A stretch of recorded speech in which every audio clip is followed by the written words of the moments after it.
مفتی طارق مسعود کے بیانات سننے کے لیے کاوش ٹی وی کو سبسکرائب کریں۔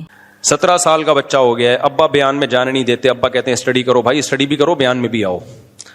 کل ایک بندے نے مسئلہ پوچھا، وہ آسک کے لیے، اس نے بتایا کہ میں اتنے سال کا ہو گیا، میرا ابا مجھے کہیں نکلنے ہی نہیں دیتے، کہیں دوستوں میں کھیلنے دیتے ہیں، کہیں بھی گھر میں بند، تو ماں باپ دونوں نے سختی کی ہوئی ہے۔ وہ کہہ رہا ہے میں عجیب سا باولا سا ہو گیا ہوں۔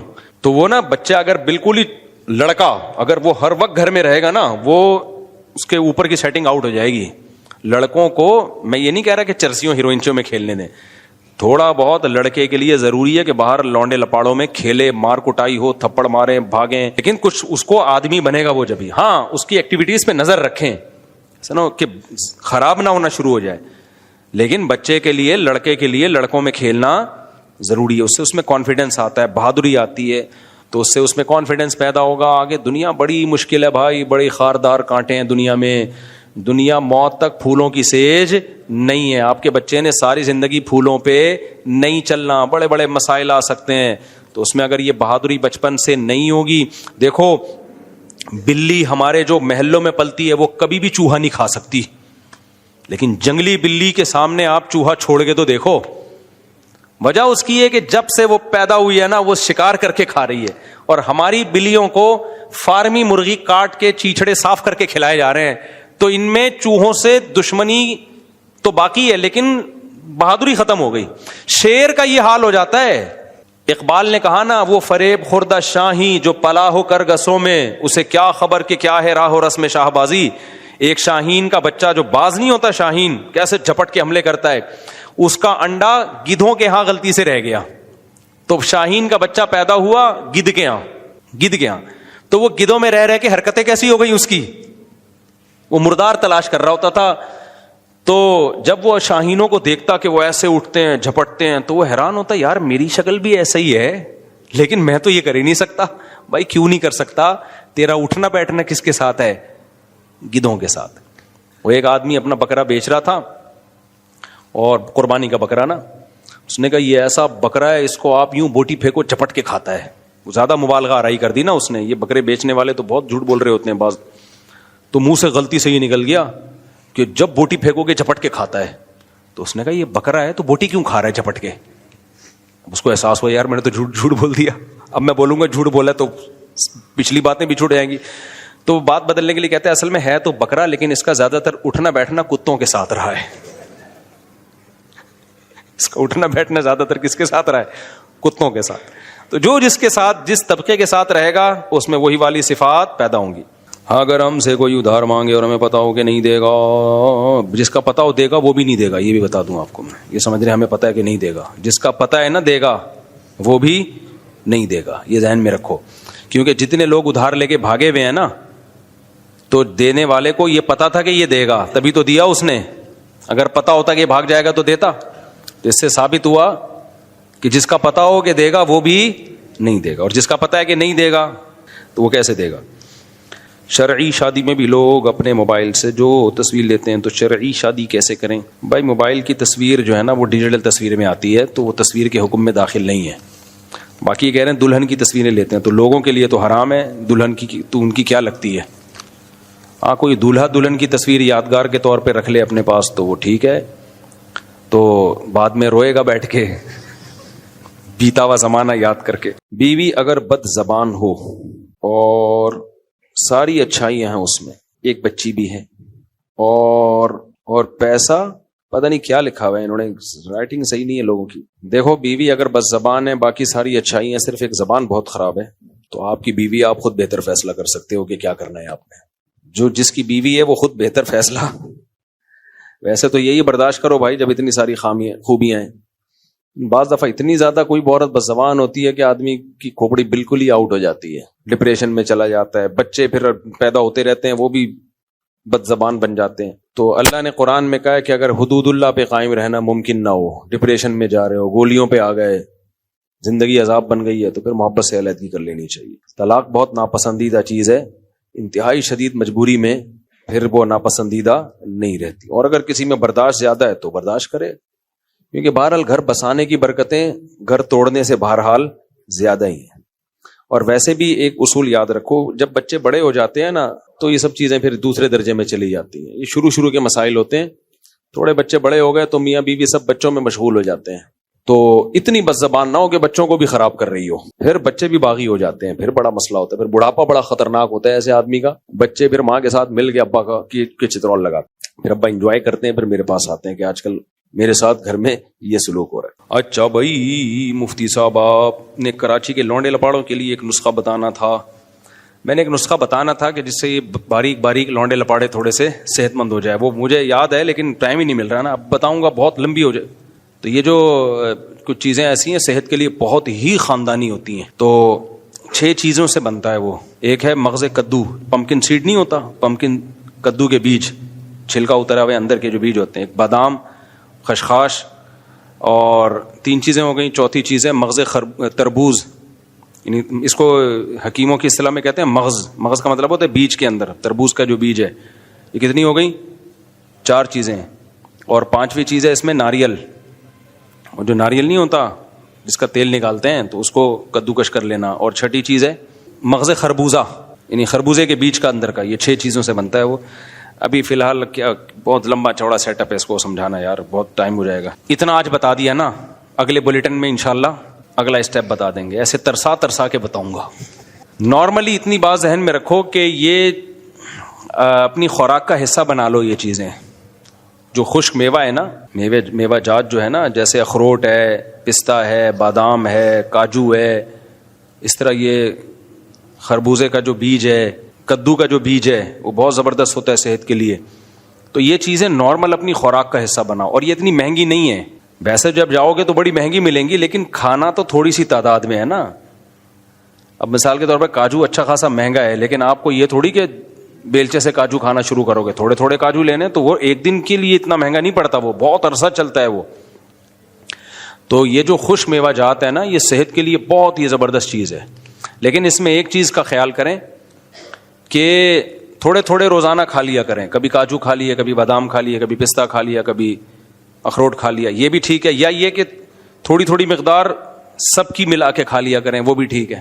متزل ہو لا لیا کریں، جو ملا کھا لیا کریں، ٹھیک ہے نا. لیکن اس میں ایک غلطی لوگ یہ کرتے ہیں کہ بھرے ہوئے پیٹ کھاتے ہیں یا کھا کے کھانا بھی کھاتے ہیں. تو پھر اس کا فائدہ نہیں ہوتا، کیونکہ یہ بہت مشکل سے ہضم ہونے والی، دیر سے ہضم ہونے والی چیزیں. تو اس کو جب آپ کھائیں تو کھانے اور اس کے درمیان فاصلہ ہونا چاہیے تاکہ یہ جسم کا جز بن جائیں. اور دوسری غلطی لوگ یہ کرتے ہیں اچھی طرح چبا کے نہیں کھاتے، بس ایسی جیسے مونگ پھلی نہیں کھا رہے ہوتے ایسے کھا رہے ہوتے ہیں. ایسا نہیں ہے. اس کو جب آپ کھاؤ تو ایسا طبیعت سے چباؤ اس کو کہ اس کا تیل نکل جائے آپ کے دانتوں سے. بہت زیادہ چبا کے کھایا کرو، پھر یہ ٹھا کر کے باڈی کو لگتا ہے. اور یہ اتنا مفید ہے صحت کے لیے. یہ جو میوے ہوتے ہیں نا، یہ جو خشک میوے جسے ہم کہتے ہیں کاجو، بادام، پستہ، اخروٹ، یہ بہت زیادہ صحت کے لیے مفید ہے. تھوڑے مفید نہیں ہے. 2 مہینے لگ کے کھا لو. میں نہیں کھاتا، میں باتیں کر رہا ہوں. میں نہیں کھاتا، میں کبھی کبھار کبھی کھا لیا، کبھی ناغا کر دیا، لیکن کھانا چاہیے. یہ 2 مہینے لگ کے زندگی بھر کھائیں. 2 مہینے میں تو اس کا رزلٹ آ جائے گا. آپ بہت اچھی صحت ہو جاتی ہے اس سے. لیکن باقی چیزیں خوراک میں پھر کم کرنی پڑیں گی. سنو آپ نے 2-3 پراٹھے پھوڑے، اس کے بعد پھر 14 کاجو کھا رہے ہو آپ، تو وہ پھر وہ کوئی خاص فائدہ نہیں ہوگا، بلکہ شاید نقصان ہو. جب فجر کی نماز کا وقت، یار اردو میں لکھا کرو نا. انگلش میں لکھو، اردو میں لکھو. رومن میں لکھا ہوا ہے، پڑھ کے سنا بھائی. مجھے تو آدھا گھنٹہ اسی میں لگ جائے گا. جمعے کی کہ یہ بھی اتنا کاٹا پیٹا ہوا ہے، اردو میں لکھا ہے لیکن کاٹا لکھ. جمعے کے خطبے سے کتنی دیر پہلے خاموش ہونا چاہیے؟ اذان جب شروع ہو جائے نا جمعے کی خطبے کی تو اسی وقت خاموش رہنا چاہیے. البتہ اس اذان کا جواب دے سکتے ہیں. یہ بڑا اختلافی مسئلہ ہے، اس میں میں نے پوری تحقیق کی تھی. تو اصل فتویٰ اسی پر ہے کہ اس جمعے کی دوسری اذان کا بھی جواب دینا چاہیے. باقی کوئی کلام نہ کرے انسان، تو اذان ہوتے ہی خاموش ہو جائے. دوسری اذان کا جواب اسی کا میں نے بتایا کہ اس میں ائمہ کرام کا اختلاف ہے کہ جمعے کی دوسری اذان کا جواب دینا چاہیے یا نہیں دینا چاہیے. تو امام ابو حنیفہ کی طرف نسبت ہے اس قول کی کہ جمعے کی دوسری اذان کا جواب نہیں دینا چاہیے. صاحبین کا قول ہے کہ دوسری اذان کا جواب بھی دینا چاہیے. لیکن اس بارے میں بخاری میں حدیث موجود ہے جس سے ہمیں پتہ چلتا ہے کہ جمعے کی دوسری اذان کا جواب بھی دینا چاہیے. تو اس لیے احناف میں بہت سو نے اس میں صاحبین کے قول پہ فتویٰ دیا ہے، اور اس بات کا امکان ظاہر کیا کہ شاید امام ابو حنیفہ تک وہ حدیث نہیں پہنچی ہوگی. اس پہ میں نے ضرب مومن میں تفصیل سے لکھا تھا. آپ فرض نماز میں ٹوپی کیوں اتار دیتے ہیں؟ جماعت کے وقت کہاں اتارتا ہوں ٹوپی؟ میں پگڑی اتار دیتا ہوں. ٹوپی کیونکہ سجدے کرنے میں پگڑی کی وجہ سے بعض دفعہ گر جاتی ہے. کبھی مجھے دیکھا نماز پڑھتے ہوئے ٹوپی اتار کے نماز پڑھ رہا ہوں؟ میں ایک دکاندار ہوں، میرے پاس ایک کسٹمر آیا، سامان لینے کے بعد وہ چلے گئے اور کچھ دیر بعد واپس آیا اور کہا کہ میں 500 روپے کم دیے ہیں اور اس بات کا مجھے بھی نہیں صحیح سے کہ میں نے انہیں پیسے دیے کہ نہیں. آپ کو لگ رہا ہے بندہ سچ بول رہا ہے تو دے دیں، نہیں لگ رہا تو پھر آپ بولو بھائی کیا دلیل ہے. یہ تو نہیں کہ کوئی بھی آ کے آپ کو بعد میں بولے کہ آپ نے 500 کم دیے ہیں تو شرعاً پھر آپ پہ دینا لازم نہیں ہے. ہو سکتا ہے وہ جھوٹ بول رہا ہو. تو اگر غالب گمان ہے کہ سچ بول رہا ہے پھر تو دیں. غالب گمان نہیں ہے، کوئی احتیاطاً دینا چاہے تو مرضی ہے، لیکن واجب نہیں ہے. واجب جب ہے جب آپ کو غالب گمان ہو کہ یہ کیا کر رہا ہے، یہ سچ کہہ رہا ہے. ہو سکتا ہے کئی دکانوں سے اسی طرح 500 روپے جمع کر لے وہ بندہ، بعض لوگ کرتے ہیں. نماز کے بعد سر پر ہاتھ رکھنا بھائی یہ کہیں حدیث سے ثابت نہیں ہے، کسی صحیح حدیث سے. آب زمزم کھڑے ہو کر پینا بھی ثابت ہے. بیٹھے ہوئے ہیں تو بیٹھ کے پئیں، کھڑے ہوئے ہیں تو ویسے بھی رش ہوتا ہے وہاں پہ. بہت اختلافی مسئلہ ہے یہ آب زمزم کھڑے ہو کے پینا چاہیے کہ بیٹھ. مجھے پوری ابھی ڈیٹیل اس وقت ذہن میں نہیں ہے اس کی مسئلے کی. دودھ نہیں ہے، دودھ کا کھڑے ہو کے نہیں، دودھ بیٹھ کے پئیں. میں نے سنا ہے اللہ تعالیٰ جب ناراض ہوتا ہے تو سجدے کی توفیق چھین لیتا ہے. اس سے مراد نوافل ہیں یا فرائض؟ بس جتنا زیادہ ناراض ہوگا اتنی توفیق زیادہ چھینے گی.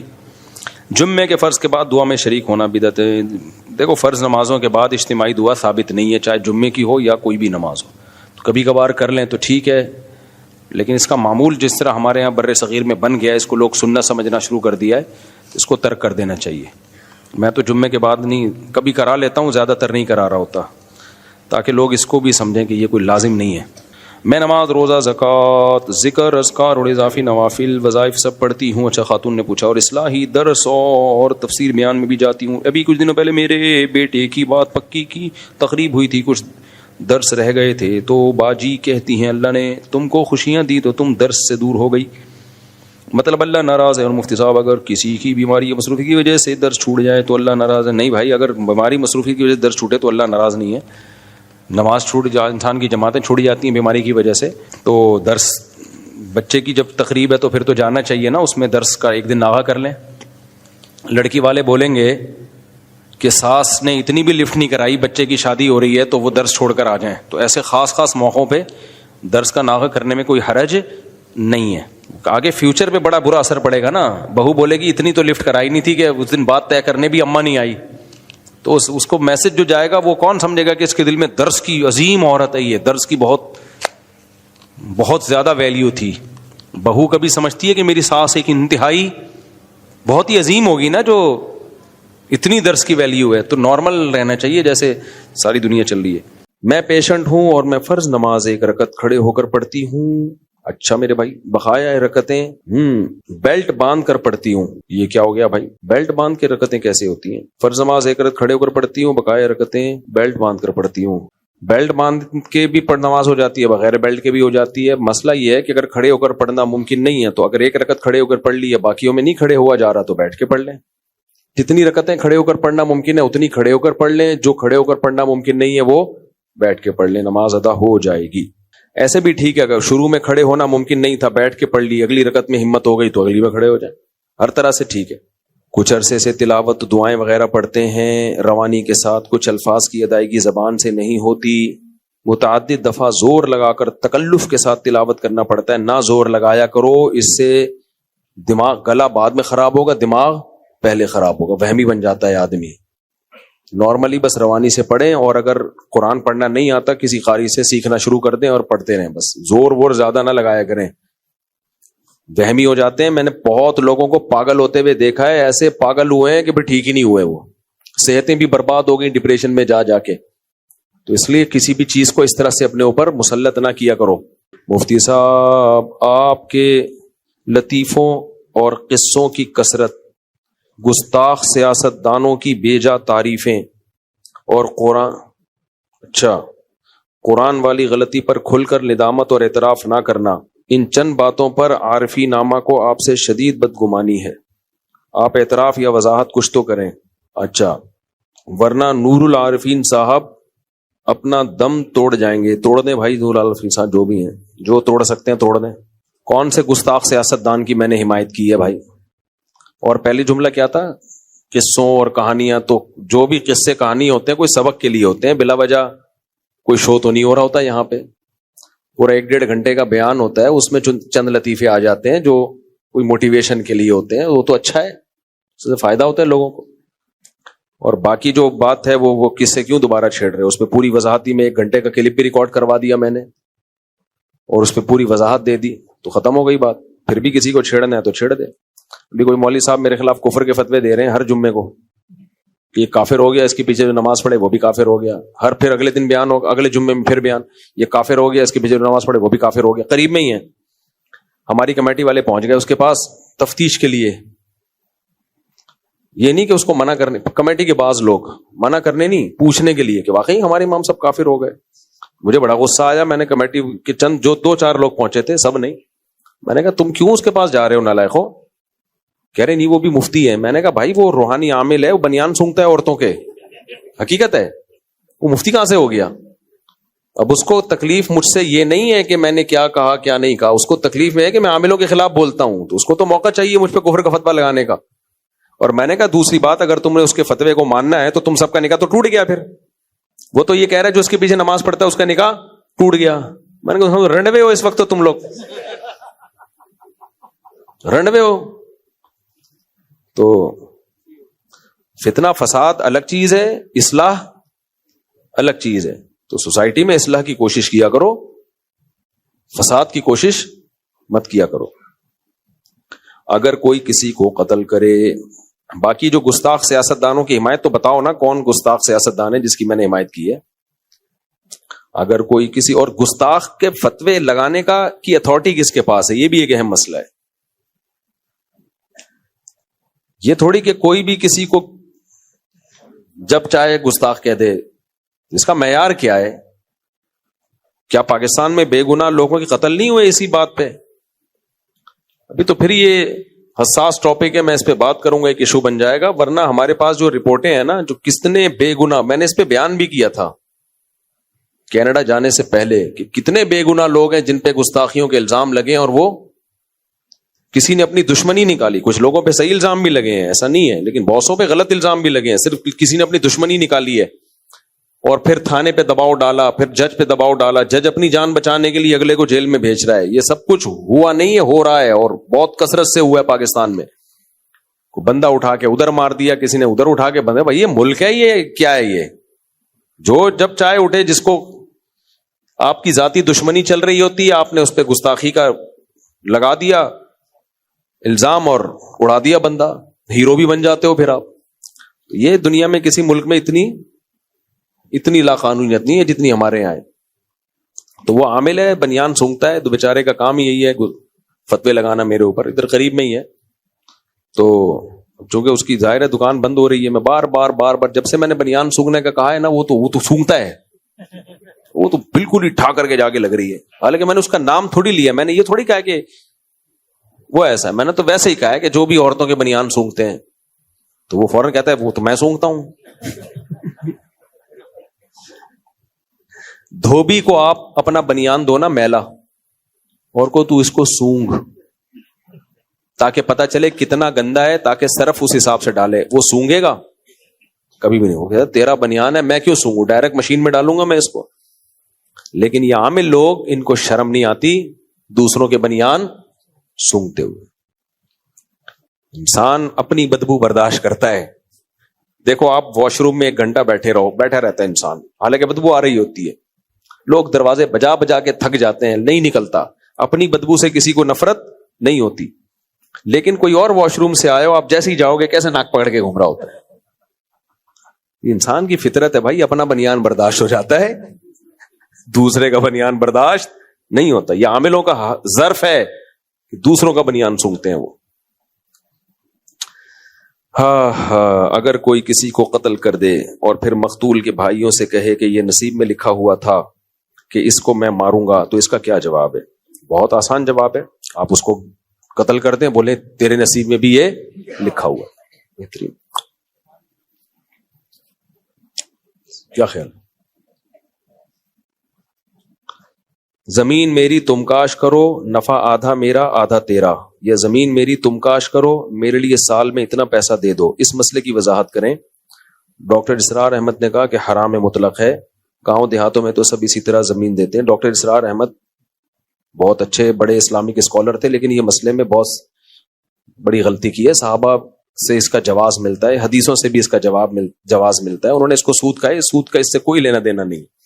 بھائی زمین آپ کی, آپ کرائے پہ دے دیں اگلے کو, تو اس میں کرائے پر اجارہ تو شرعن سب کے نزدیک جائز ہے, اس کے ناجائز ہونے کی کوئی دلیل نہیں ہے. اسی طرح صحابہ کے دور میں مزارعات کا رواج تھا کہ جس کی زمین ہے اس کو اپنے کسان کو دے دی, اور کسان کو یہ کہا کہ بھئی تو محنت کر, جو پیداوار ہوگی اتنے پرسنٹ میری اتنے پرسنٹ تیری. اب اس پہ بعض لوگوں کو اشکال ہوتا ہے کہ زمیندار تو بیٹھ کے کھا رہا ہے. بیٹھ کے نہیں کھا رہا, اس کی زمین استعمال ہو رہی ہے. کسی کا پیسہ استعمال ہوتا ہے, کسی کی محنت ہوتی ہے. جو غریب آدمی ہے وہ محنت کرتا ہے, جو پیسے والا آدمی بیٹھ کے کھاتا ہے. تو یہ تو اللہ کا بنایا ہوا نظام ہے. اگر پیسے والے نے بھی بیٹھے بغیر کھانا تھا تو پیسے کا فائدہ کیا ہوا اس کا؟ کیا خیال ہے بھائی؟ آدمی پیسہ کماتا ہے, دیکھو ہم کتنے لوگوں کو جانتے ہیں ساری زندگی محنت کر کے پیسہ کمایا, دکانیں بنائی, اب کہیں گے یار ہم نے بڑی محنت کر لی, اب ہم دکانیں کرائے پہ دے کے بیٹھ کے کھائیں گے. تو یہاں بھی اشکال ہوگا, یار تم دکان دے دی, اگلا دکان سے بزنس کر رہا ہے, محنت وہ کر رہا ہے, شٹر وہ بند کر رہا ہے, تالا وہ ڈال رہا ہے, ساری چیزوں کی حفاظت وہ کر رہا ہے, تم یہاں بیٹھ کے کھا رہے ہو, تو اس کو سود کہا جا سکتا ہے؟ تو جیسے دکان رینٹ پہ دے کے لوگ بیٹھ کے کھاتے ہیں, تو ایسے ہی زمین بھی رینٹ پہ دے کے بیٹھ کے کھانے میں شرعن کوئی قباحت نہیں ہے, اس میں کوئی حرج نہیں ہے. ہاں ایک چیز ناجائز ہے اس میں جو حدیث میں ممانعت ہے, وہ یہ ہے کہ جب زمیندار زمین کسان کو دے گا تو, اور کسان کو یہ کہا کہ پوری زمین پہ تم نے ٹماٹر اگانے مثلا, تو یہ جائز نہیں ہے کہ یہ والے ٹکڑے سے جو پیداوار ہوگی یہ تمہاری ہوگی, باقی ساری کس کی ہوگی؟ میری. کیونکہ اس بات کا امکان ہے کہ اس ٹکڑے میں پیداوار ہی نہ ہو, یا اس میں کم ہو, یا اس میں بہت زیادہ ہو جائے. تو جتنی زمین دی ہے اس پوری میں شرکت کرنی پڑے گی. بھائی ٹوٹل جتنی پیداوار ہوگی اس میں اتنے پرسنٹ میرا, اتنے پرسنٹ تمہارا, تاکہ پیداوار کم ہو تو دونوں کے پروفٹ میں کمی ہو, پیداوار زیادہ ہو تو دونوں کے پروفٹ میں اضافہ ہو. سرمایہ دار کیا کرتا ہے؟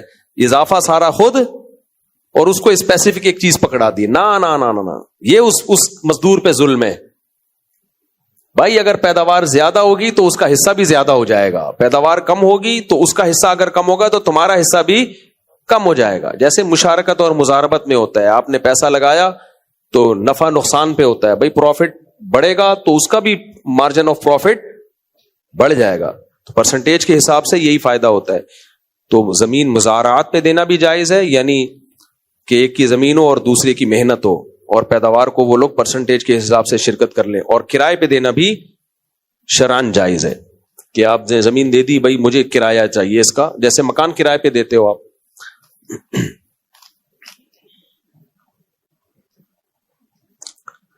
امریکہ میں موجود اور وہیں کی نیشنلٹی کا حامل ایک نوجوان جو جسمانی طور پر خاصا مضبوط اور ذہنی طور پر معذور ہے, اس کے والدین اس کی شادی پاکستان میں موجود ایک لڑکی سے جو خود بھی تھوڑی سی ایب نارمل ہے اور اپنی سوتیلی ماں کے زیر کفالت ہے, اس سے کرنا چاہ رہے ہیں. کیا کوئی غلط تو نہیں ہے؟ کیونکہ لڑکے کو شادی یا طلاق کے مسئلے پر دیگر دنیاوی معاملات میں کچھ نہیں پتا, جو اس کے والدین کو بتا دیتے وہی کرتا ہے. آپ سے رہنمائی کا طالب ہوں کہ لڑکے کے نانا نے مجھ سے کہا ہے کہ آپ سے رہنمائی حاصل کروں. دیکھیں پاگلوں کی شادی بھی فقہاء نے یہ بھی اس کے بھی حکام لکھے ہیں, کیونکہ شادی انسان کی جسمانی ضرورت ہے. بعض لوگ دماغی توازن ٹھیک نہیں ہوتا لیکن اس میں سیکشل ڈیزائرز بہت زیادہ ہوتی ہیں, تو شرعاً ان کی شادی بھی جائز ہے اسلام میں. لیکن ان کی جب شادی کی جائے گی تو سامنے والے کو بتا کے کی جائے گی. دھوکہ دے کے کی تو عورت کو ڈیورس کا حق, یعنی نکاح کے ختم کرنے کا حق حاصل ہوگا. تو بتا کے کی جائے گی, بھائی ہمارا یہ بچہ تھوڑا سا پاگل ہے, جتنا ہے اتنا بتا دیں, تھوڑا ہے تو تھوڑا بتا دیں, زیادہ ہے تو زیادہ بتا دیں. تو ظاہر ہے سامنے والے رشتہ نہیں کریں گے. ہاں اگر سامنے والوں میں کوئی معذوری ہے, وہ بھی معذور بچی ہے, تو ان کو پتا ہے کہ بار ہماری بچی کے لیے کوئی رشتہ آئے گا نہیں, تو ہو سکتا ہے وہ کر دیں. تو یہ آپس کی انڈرسٹینڈنگ سے, دونوں کے ولی کی اجازت سے شرعاً جائز ہے, اس میں کوئی گناہ نہیں ہے. تو پھر دونوں کی نگرانی ماں باپ ہی کریں گے, ظاہر ہے, کیونکہ ان کو ایسے تو نہیں چھوڑا جا سکتا. دونوں پاگل ہیں, دو پاگل ایک جگہ جمع ہو جائیں تو آپ کو پتا ہے کہ, تو بہرحال شریعت میں یہ جائز ہے بشرطے کہ دونوں کے ولی اس پہ راضی ہوں.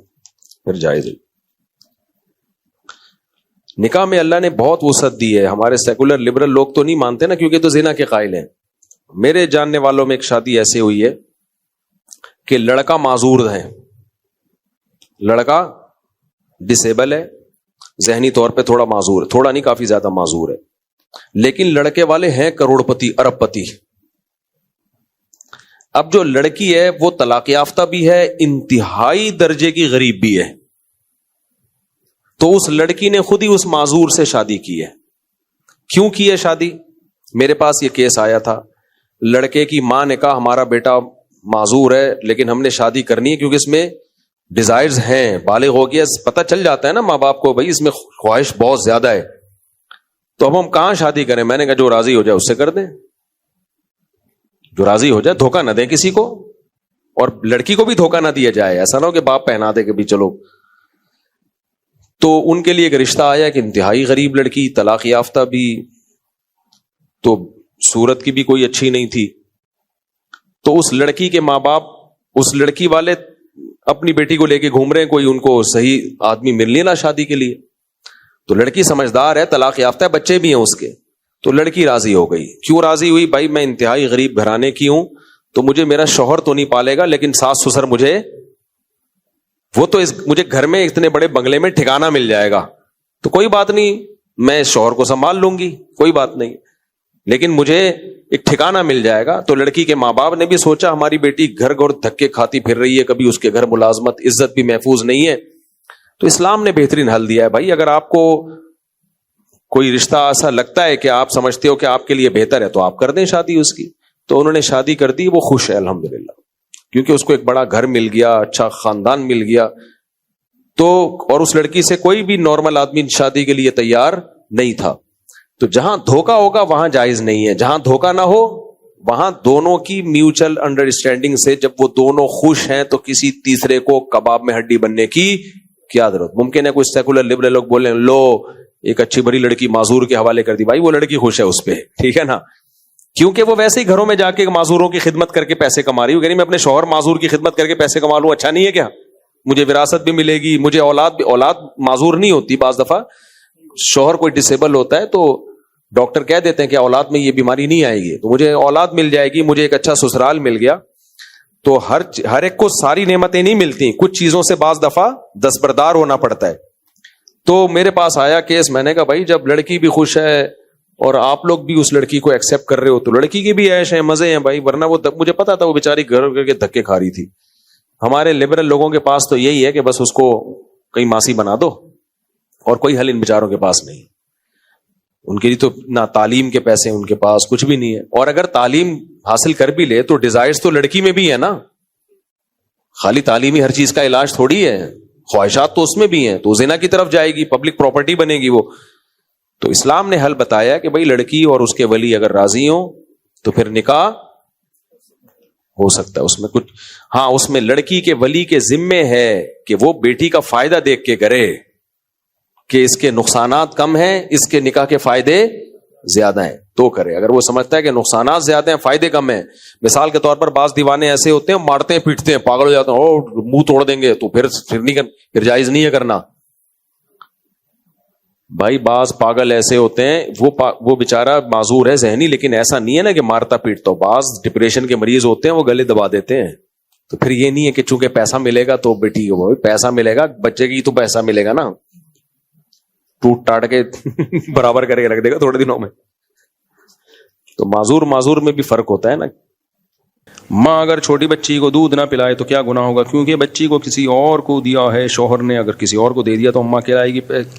اماں کی اجازت سے دیا ہے تو جائز ہے, اماں کی اجازت کے بغیر بچی کسی اور کو دینا جائز نہیں ہے. دے دی ہے تو پلا سکتی ہے, کوئی بھی پلا سکتے ہیں. تو صحابہ میں تو ایسے ہی ہوتا تھا, جو مالدار لوگ ہوتے تھے ان کی جب بچے ہوتے تھے نا تو دائیاں لے جاتی تھیں, وہ تھوڑا جب بچہ سمجھدار ہوتا تو ماں کے حوالے کرتی. تبھی میں ڈیفنس والوں سے, مالداروں سے کہتا ہوں کہ بچوں کی نسل مت روکو. اگر بیگم صاحبہ کے لیے ایکچولی وہ کر کے نا پالنا مشکل, اور ایکچولی اتنے بچے کیسے پلیں گے, کیونکہ ظاہر ہے بڑے لوگوں کی بڑی باتیں, تو وہ بڑی ایکچولی کر دو. تو بھائی کوئی بات نہیں, نسل مت روکو, آیا رکھ لو, دائیاں رکھ لو. کوئی بھی دائی ہو جو بچے کو دودھ پلاتی ہو, اس کے دودھ ہو تو اسی کو رکھ لو کہ بھائی تم اپنا دودھ اس بچے کو ڈبے سے بہرحال بہتر ہے کسی انسان کا دودھ پیے, عورت کا دودھ پیے. تو نبی صلی اللہ علیہ وسلم کی تو دائی حلیمہ نے پالا ہے ہمارے نبی صلی اللہ علیہ وسلم کو, تو یہ اس میں کوئی حرج نہیں ہے. نسل روکنا نہیں چاہیے, اس کے سائیڈ ایفیکٹ بہت زیادہ ہیں. تو اگر آپ کی بیگم صاحبہ بہت ہی نفیس کہ میرے سے بچے نہیں پلتے, اول تو خواتین کے لیے بچے پالنا یہ اس میں ان کی تفریح ہے, اس میں وہ خوش ہوتی ہیں, وہ 1000 دفعہ کہیں مجھ سے نہیں پل رہے, لیکن وہ اس کو جو سکون ملتا ہے نا بچوں کو دیکھ کے, وہ تو نیچر کا حصہ ہے. لیکن پھر بھی چلو یار, آپ بزی ہو, آپ جاب کر رہی ہو, آپ ملک کی ترقی کے لیے ایک عظیم خاتون بننا چاہتی ہو, تو آپ ایسا کر لو کہ بچوں کو پیدا کرو اور دائی کے حوالے کر دو. اس کی شوہر کو بولو بھائی تو اللہ نے تجھے اتنا پیسہ دیا ہے, تنخواہ پہ رکھ لے, یہ پلائے گی دودھ اس کو, اور جو ہے اس کو اجرت دے دیا کرو اس کی. تھوڑا سا بچہ جب اس قابل ہو جائے کہ اب وہ تھوڑا چلنے پھرنے کے قابل ہو تو پھر ماں کے حوالے کر دیا جائے اس کو. ہمارے نبی صلی اللہ علیہ وسلم کو بھی تو حضرت دائی حلیمہ نے پالا تھا, اور صحابہ میں ایسا ہو رواج تھا کہ گاؤں دیہاتوں میں بھیجتے تھے تو وہاں تھوڑے سے بچے سمجھدار ہو جائیں تو پھر لے آنا. مفتی صاحب, موت کی فضیلت کیا ہے؟ موت کی کوئی فضیلت نہیں ہے بھائی, اللہ کی راہ میں موت کی فضیلت بہت ہے. شہادت جسے کہتے ہیں وہ تو فضیلت ہی فضیلت ہے, باقی مرنے کی کوئی خاص فضیلت ابھی تک رپورٹ آئی نہیں ہے سامنے. اچھی موت کی فضیلت ہے, نیک اعمال پہ موت. سعید انور کے بارے میں حضرت طارق جمیل صاحب کی ایک ویڈیو میں کہا کہ وہ, ابے کیا پاگل آدمی, سعید انور صاحب بڑے نیک آدمی, کتنے ایسی فضول بات کی کسی. مفتی سے میرا آپ سے یہ سوال ہے کہ میری بہن کے شوہر پاکستان سے باہر ہیں اور وہ باہر کام کرتے ہیں اور بہت غصے کے تیز ہیں, کیونکہ ظاہر ہے آپ کی بہن کے شوہر ہیں وہ. میری بہن کو شک ہے کہ ان پر کسی نے جادو کر لیا اور میری بہن ان کے پاس جانا چاہتی ہے, اس مسئلے میں وہ کیا کرے؟ کوئی جادو وادو نہیں کیا, جو غصے کے تیز ہوتے ہیں وہ ویسے ہی پاگل ہوتے ہیں. سوسائٹی میں غصے کا تیز آدمی کبھی بھی سروائیو نہیں کر سکتا, نہ وہ گھر چلا سکتا ہے, نہ وہ دوستیاں نبھا سکتا ہے, نہ وہ کسٹمر. دیکھو ایئر ہوسٹس سے عبرت حاصل کیا کرو, پیسوں کی خاطر کتنا برداشت کرتی ہے یار. جہاز میں اتنی لمبی لمبی فلائٹوں میں جاب کرنا خدا کی قسم آسان کام. میں کہتا ہوں کنڈکٹر کی جاب آسان ہے ایئر ہوسٹس سے. لوگ مرتے ہیں کہ لڑکیاں مرتی ہیں ایئر ہوسٹس بنے, کنڈکٹر ہر اڈے پہ اتر جاتا ہے نیچے, ٹھیک ہے نا, تھوڑی دیر میں, اور چلو مولوی صاحب صوفی صاحب دھکے بھی دیتا ہے لوگوں کو, چلو آگے.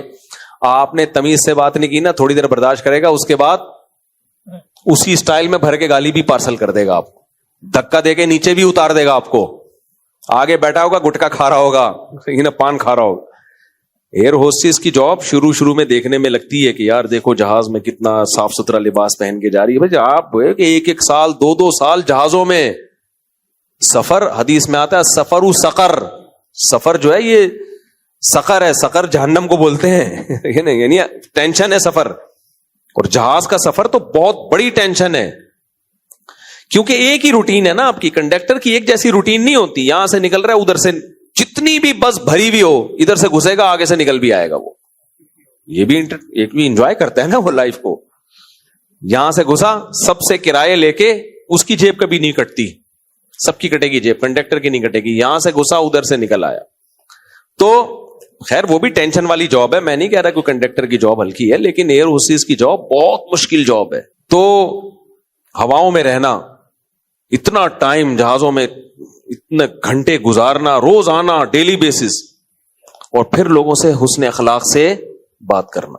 لوگ کیسے کیسے تنگ کرتے ہیں, بار بار پانی منگوا رہے ہیں, بار بار چائے منگوا رہے ہیں, کوئی واش روم اٹھ کے جا رہا ہے, کوئی بیچ میں کھڑے ہو کے نماز پڑھ رہا ہے راستہ روک کے نا, ایسے صوفی بھی دیکھے ہم نے. اب ایک پائلٹ نے مجھے, جو بڑے دیندار تھے, انہوں نے مجھے بتایا, کہتے بڑے داڑھی والے نمازی ہیں, کل ہی کی بات ہے, کل وہ پائلٹ ملے مجھ سے. میں نے ان سے جہاز میں نماز کا پوچھا, میں نے کہا آپ تو خود نمازی ہیں, آپ PIA میں 25 سال پائلٹ رہے ہیں, تو جہاز میں نماز پڑھنا میں کوئی جہاز کو خطرہ تو نہیں ہے؟ انہوں نے کہا یہ جو راستے میں کھڑے ہو کے نماز پڑھتے ہیں یہ بہت سخت خطرناک ہے, کیونکہ جہاز میں ذرا سا بھی حادثہ ذرا سا ہوا نا تو وہ ذرا سا نہیں ہوتا, سیکنڈوں کے اندر اس کو حل کرنا پڑتا ہے. سیکنڈوں کی خطا جہاز میں جہاز کو تباہ کر دینا, سب لوگوں کی جان جائے گی.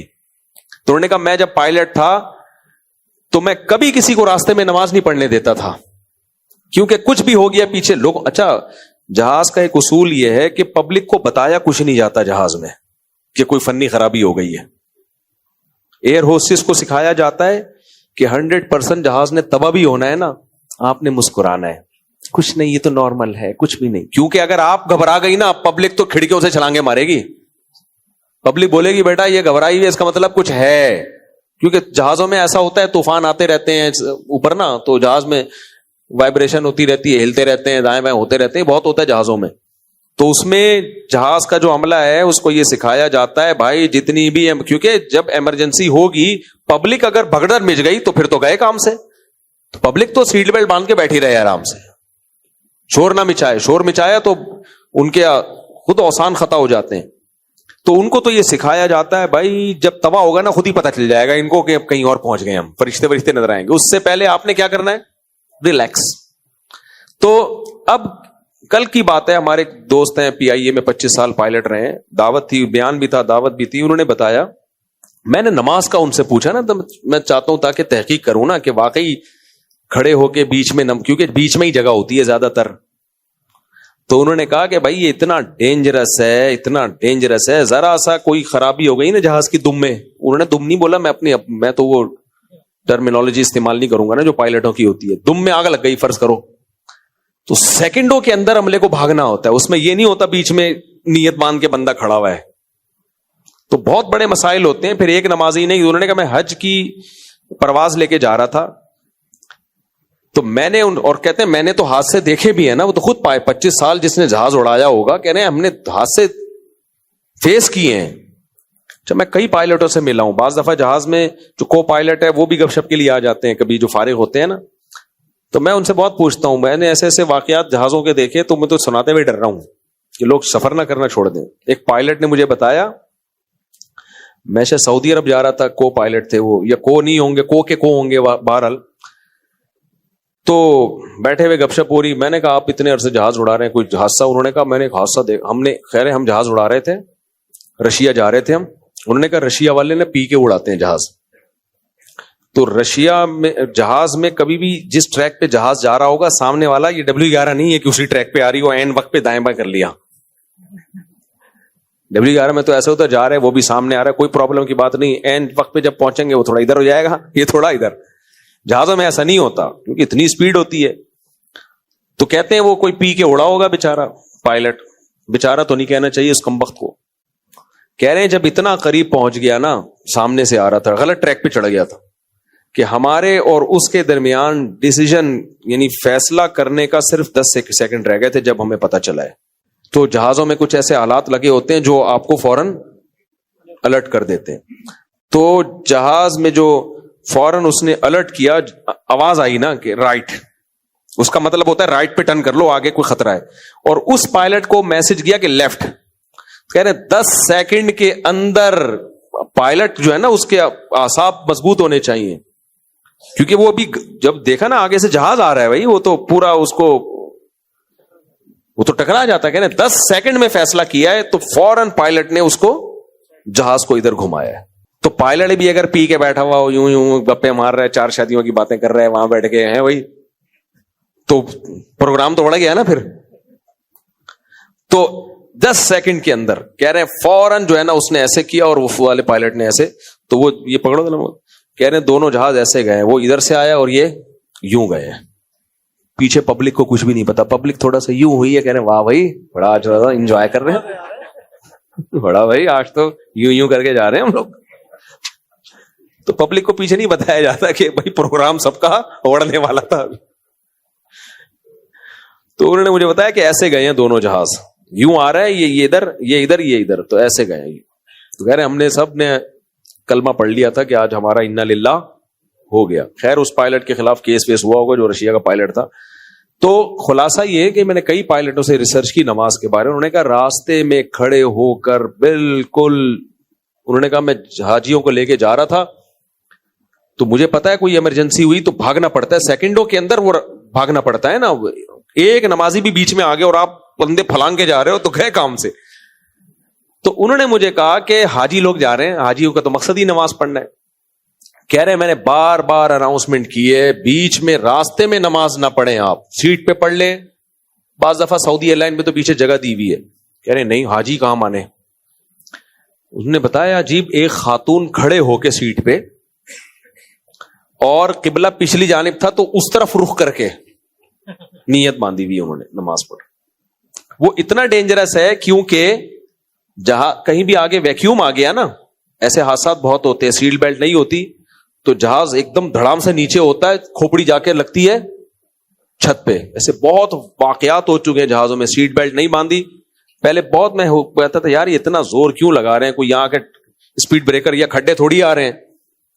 تو پھر میں نے کئی پائلٹوں سے, جہاز میں کام کرنے والے عملوں سے بہت واقعات انہوں نے بولا, پھر انہوں نے پوری کیلکولیشن کے ساتھ بتایا کہ ذرا سا جہاز نیچے ہوا نا یوں تو یہ پبلک کہاں ہوتی ہے, اوپر, اور اتنی اسپیڈ سے اوپر لگتی ہے کہ کھوپڑا گیا سر پھٹ جاتا ہے.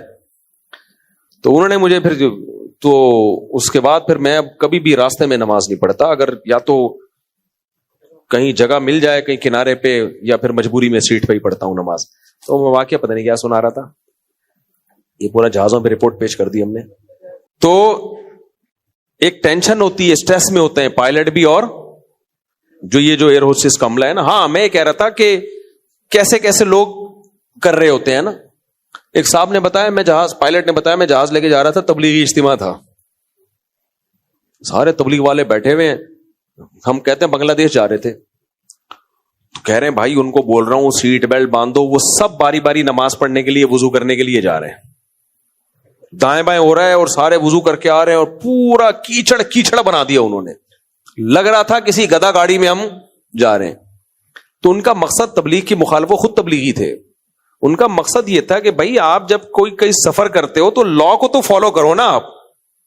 تو کہتے ہیں ہم خود مسلمان ہیں بھائی, ہم کہتے ہیں میں بھی اجتماع میں گیا ہوں, لیکن یہ کوئی طریقہ تو نہیں ہوتا نا کہ آپ لا کو فالو نہ کرو. یہ جو ایس او پیز بنائی گئی ہیں جہازوں میں سفر کی, یہ سب کی حفاظت کے لیے, تو اپنی جان کو خطرے میں ڈال دینا, اور صرف اپنی نہیں اپنی بھی ڈال دو, ٹھیک ہے بھائی, اپنے ساتھ دوسرے کو کیوں مروا رہے ہو. ایک بہت بڑی شخصیت پاکستان آئی تو گورنمنٹ آف پاکستان نے ان سے کہا ہم نے آپ کو سیکیورٹی دینی ہے. انہوں نے کہا نہیں میں شہید ہونا چاہتا ہوں. تو وہ جو جنہوں نے سیکیورٹی کا کہا نا وہ پولیس, تو ہم اس محفل میں بیٹھے ہوئے تھے ان مشہور شخصیت کی, وہ کہہ رہے تھے نہیں مجھے یہ سیکیورٹی نہیں چاہیے, کوئی بات نہیں مجھے شہادت قبول ہے. تو پولیس والے نے کہا حضرت آپ اس ملک میں جا کے شہید ہو جائیں, کائنڈلی آپ یہاں نہ ہو, آپ کو شہادت کا شوق ہے دل و جان سے, لیکن یہاں شہید ہوئے نا دائیں 25-30 پولیس والے بھی آپ کے ساتھ شہید ہوں گے, پبلک بھی شہید ہوگی, اور ملک کا امیج دنیا میں کیا جائے گا, خراب ہو جائے گا. تو ہم آپ کی شہادت کے شوق کے خلاف بالکل بھی نہیں ہیں, لیکن آپ یہاں شہید نہ ہو, اس لیے ہم آپ کو یہاں سیکیورٹی فل دیں گے. باقی آپ کہیں اور کسی ملک میں جا کے اگر آپ کو شہید ہونے کا شوق ہے تو ہماری طرف سے جنت میں جانے پر آپ کی طرف سے کوئی پابندی نہیں. تو اس لیے آپ جہاز میں ایس او پیز پر عمل نہیں کرتے, آپ پہ اللہ پہ توکل کرتے ہو, تو دوسروں کو نہیں مرواؤ میرے بھائی. اچھا کیا ایک وقت میں ایک ہی چھت کے نیچے نکاح اور ولیمہ ہو سکتا ہے؟ کیوں نہیں ہو سکتا بھائی, اتنی ولیمے کے لیے الگ سے چھت, اتنی چھتیں کہاں ہیں بھائی لوگوں کے پاس. جمعے کی پہلی اذان کے بعد کیا صرف خرید ولیمہ جو ہے نا سنت ہے رخصتی کے بعد. تو رخصتی کا مطلب میاں بیوی تنہائی میں جمع ہو جائیں, بس بے شک 15 منٹ کے لیے جمع ہو جائیں, یعنی دلہن گھر آ جائے شوہر کے, تو تھوڑی دیر کے لیے بھی میاں بیوی بند کمرے میں جمع ہو گئے, گپ شپ لگا لی, بس اس کا مطلب رخصتی شریعت کی نظر میں ہو گئی ہے. تو اس کے بعد ولیمہ سنت. رخصتی سے پہلے جو ہوگا وہ شریعت میں ولیمہ نہیں کہلائے گا, اس میں سنت کا ثواب نہیں ملے گا. اور ولیمہ بہت اہم سنت ہے, حدیثوں میں جتنی تاکید ہے اس سے پتہ چلتا ہے کہ یہ سنت مؤکدہ ہے, لہذا اس کو ترک نہیں کرنا چاہیے. پیسے نہیں ہے سستا ولیمہ کر دو. جمعے کی پہلی اذان کے بعد کیا صرف خرید و فروخت کا عمل حرام ہے؟ خریدی ہوئی چیز اور کمایا ہوا مال بھی حرام ہے. خریدی ہوئی چیز کمایا ہوا مال حرام نہیں ہے, لیکن خرید و فروخت ناجائز ہے. جس طرح حضرت علی نے خوارج پر کفر کا فتویٰ نہیں لگایا اور ان کے پیچھے نماز پڑھنے کو صحیح کہا, عبداللہ بن عمر بھی خوارج کے پیچھے نماز پڑھتے تھے, اس طرح ہم کسی کو کافر نہیں کہتے, کیا یہ دلیل صحیح ہے؟ یہ کسی نے کہا کہ انجیل علی مرزا نے یہ بات کہی ہے. ہاں یہ دلیل صحیح ہے کہ کافر کے الگ احکام ہیں, ہر بدعتی کافر نہیں ہوتا. تو خوارج کے پیچھے بھی نماز پڑھی گئی ہے, حالانکہ وہ باغی تھے, گناہگار تھے, ان کو جہنم کی وعیدیں سنائی گئی. انسان جب اسلام میں دین کی جو بیسک ضرورت, جو چیزیں ضروریات دین سے ہیں, ان کا جب انکار کرتا ہے تو پھر اسلام سے خارج ہوتا ہے. مثال کے طور پر کوئی فرض نماز کا انکار کر دے, مثال کے طور پر کوئی تقدیر کا انکار کر دے اور تعویل بھی نہ ہو اس کے پاس کوئی, مثال کے طور پر ختم نبوت کا انکار کر دے یا توحید کا انکار کر دے, شرک کرنا شروع کر دے, نبی کو بغیر کسی تعویل کے حاضر ناظر مشکل کشا سمجھنا شروع کر دے, پھر بھائی خود بخود ہو جاتا ہے کافر. پھر ہمیں کافر کہنے کی ضرورت نہیں ہے, پھر ایسے شخص کے پیچھے نماز بھی جائز نہیں. ابے بھائی یہ حیا کے خلاف مسائل ایسے نہ پوچھا کرو یار, جائز ہے بھائی, یہ جو پوچھا ہے نا انہوں نے جائز ہے. مفتی سے اب کسی چیز کی خرید و فروخت کے بارے میں پوچھا ہے تو ان سے بولو چھپڑ میں پوچھ لینا. یہ مفتی صاحب کیا دجال کی کیا بولے ساری حدیث کے مطابق, صحیح حدیث کے مطابق گدھا ہوگا دجال کا, یا اس دور کی کوئی سواری ہوگی جیسے کہ جہاز وغیرہ؟ کیا بہت مشکل ہے, باقی پڑھ کے مجھے بتا دو کیا لکھا ہوا ہے. دجال کے بارے میں جو گدھے کے بارے میں آتا ہے نا, تو دونوں رائیں, ہو سکتا ہے گدھا ہو سکتا ہے نبی صلی اللہ علیہ وسلم نے اس سواری کو گدھے سے تعبیر کیا ہو. جیسے آپ صلی اللہ علیہ وسلم فرمایا کہ اسلام تلواروں کے سائے میں ہے, تو کیا مطلب اب تو لڑائی کلاشن کوفوں سے ہوتی ہے, جہاد. تو اب کوئی مجاہد کہے چونکہ اسلام میں تلواروں کے سائے میں ہے لہذا میں جہاد میں تلوار سے لڑوں گا, کیونکہ سایہ تلواروں کا ہوگا تو جنت میں جاؤں گا. تو ہم کیا کہیں گے بھائی مراد تلوار نہیں ہے, کیونکہ اس زمانے کا اسلحہ کیا تھی؟ تلوار تھی. تو تلوار ایک علامت ہے, مراد جو بھی اس زمانے کا اسلحہ ہو. تو عین ممکن ہے دجال کا جو گدھا ہے وہ گدھا نہ ہو, وہ کوئی ٹینک ہو, وہ کوئی بختربند گاڑی ہو, جو اس زمانے کا گدھا ہوگا, ٹھیک ہے نا. تو یہ ضروری نہیں ہے, اور یہ بھی ممکن ہے ہو سکتا ہے وہ کیونکہ خود گدھا ہوگا تو ہو سکتا ہے گدھے پہ ہی آئے وہ, کہ ترقی کے دور میں بھی بولے گدھے پہ ہی جانا ہے میں نے. اچھا بھائی, کل 3-4 دن پہلے نا ایک بندے کا کلپ آیا, اتنی بڑی داڑھی اس کی بڑی, تو اس کا کلپ آیا کہ ہمارے ملک کی خواتین ترقی کیوں نہیں کر پا رہی ہیں, اور اس نے بتایا کہ اس کی وجہ کچن ہے. اس کی وجہ کیا ہے؟ کچن. پھر بتایا کہ کچن کا مطلب یہ نہیں کہ کھاتی زیادہ ہیں, کچن کا مطلب یہ کبھی آرڈر دے رہا ہے شوہر چائے بنا لو, کبھی بچے کہہ رہے ہیں امی بریانی بنا لو, کبھی بچے کہہ رہے ہیں امی برگر بنا لو. تو خاتون بیچاری کچن سے نکلے گی تو ترقی کرے گی نا. سمجھ رہے ہو بات کو؟ کچھ باتیں کہنے میں بہت اچھی ہوتی ہیں لیکن وہ صرف باتیں ہوتی ہیں, سمجھتے ہو؟ تو مجھے خیال ہوا کیونکہ نیچے بہت زیادہ اس کے حق میں کمنٹس آئے ہوئے تھے کہ یار گریٹ, بالکل کیا کہا ہے, گریٹ. کچھ نعرے دیکھنے میں بہت اچھے ہوتے ہیں مگر وہ آپ کی سوسائٹی کو, فیملی کو تباہ کرنے کی طرف لے جا رہے ہوتے ہیں. دیکھو 3 قسم کے لوگ ہوتے ہیں سوسائٹی میں. ایک بہت مالدار, ان کے گھروں میں خواتین کچن ویسے ہی نہیں سنبھالتی, ان کے ہاں نوکر چاکر رکھے ہوئے ہوتے ہیں, ان کے لیے تو یہ مسئلہ ہے ہی نہیں. کچھ ہوتے ہیں بہت غریب, ان میں کچن اگر عورت نہیں سنبھالے گی تو جس نے کلپ ریکارڈ کروایا ہے اس سے میں کہتا ہوں تمہارا باپ سنبھالے گا کیا؟ اس بیچارے کے پاس نوکر رکھنے کے پیسے ہیں تو کوئی نہ کوئی تو گھر سنبھالے گا نا, یا وہ ہوٹل سے کھاتے رہیں گے بیٹھ کے, اور اگر ہوٹل سے بھی کھائیں گے تو کچن ہوٹل والے نے سنبھال لیا, وہ ترقی کیسے کرے گا؟ پھر سوال پیدا ہوتا ہے. کیسی سینس لیس باتیں کرتے ہیں نا یہ. آپ کا وہ ترقی ایسے کرے گا کہ اس کو پیسے مل رہے ہیں, تو بیگم کو کیا مل رہا ہے؟ سارا نان نفقہ کون اٹھا رہا ہے؟ شوہر اٹھا رہا ہے نا سارا نان نفقہ اس کا, تو اس کو بھی تو فائدے مل رہے ہیں, شوہر کی محبت مل رہی ہے, بچوں کی محبت مل رہی ہے, اور سارا نان نفقہ کون اٹھا رہا ہے؟ شوہر اٹھا رہا ہے. تو ہوٹل پہ ڈال دیا. تو دوسری بات یہ کہ وہ ظاہر نہیں کر سکتا ہے نا, وہ تو ملازم کیسے رکھے گا؟ تو کوئی نہ کوئی تو گھر کا کچن سنبھالے گا. اور ہمارے نبی صلی اللہ علیہ وسلم کی بیٹی حضرت فاطمہ رضی اللہ تعالی عنہا سے کون افضل ہو سکتا ہے؟ ہمارے نبی نے کاموں کو جب تقسیم کیا تو حضرت علی کے ذمہ باہر کے کام لگائے, اور گھر کا کچن کس کے ذمہ لگایا؟ سیدہ فاطمہ رضی اللہ تعالی عنہا کے ذمہ. تو وہاں تو نبی نہیں کہا کہ تم ترقی نہیں کر سکو گی اگر تم گھر سنبھالو گی. ان کو تو گھر کے کام کی وجہ سے ہاتھوں میں نشان پڑ گئے تھے. تو 3 طبقے ہوتے ہیں. بہت مالدار, ان کے ہاں یہ کلپ کی ضرورت ہی نہیں ہے, ان کے ہاں خواتین ویسے ہی کچن سنبھالتی نہیں ہے. دوسرا بہت غریب, ان کے کچن سنبھالنے کے لیے ان کے پاس کوئی آپشن نہیں ہوتا کہ مرد ریڈی لگائے گا, ٹماٹر بیچے گا بیچارہ, اور گھر میں بیوی کیا سنبھالے گی؟ کچن سنبھالے گی. اگر وہ کچن چھوڑ دے گی تو ترقی نہیں ہوگی, فیملی تباہ ہو جائے گی. اور تیسرا متوسط درجے کا طبقہ ہوتا ہے, درمیانہ طبقہ. درمیانہ طبقے کو یہ اگر ہم یہ مشورہ دینی 1/3 لوگوں پہ اگر یہ فٹ بیٹھتا ہو تو اس میں خوب ہی اچھی طرح سمجھو کہ درمیانہ طبقہ اس قابل نہیں ہوتا کہ وہ گھر میں ملازم رکھے کچن سنبھالنے کے لیے. اگر وہ ملازم رکھے گا بھی تو کسی خاتون کو رکھے گا نا, تو وہ بھی تو خاتون ہی ہوگی, تو وہ ترقی کیسے؟ یعنی کسی نے تو کچن سنبھالنا ہی ہے.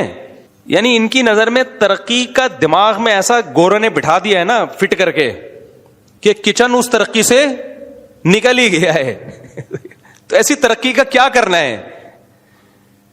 اتنا متاثر ہے نا گورے سے. ایک چیز کو بس دماغ پہ مسلط کر لیا ان لوگوں نے کہ گورے نے اتنی ترقی کر لی, اتنی ترقی کر لی, اتنی ترقی کر لی. بھائی گورے نے ترقی کی ہے, اس لحاظ سے ترقی کی ہے کہ کچھ پیسہ کما لیا, سائنسی ایجادات کر لی, لیکن جو گھر کا جب سیٹ اپ انہوں نے سارا تباہ و برباد کیا نا.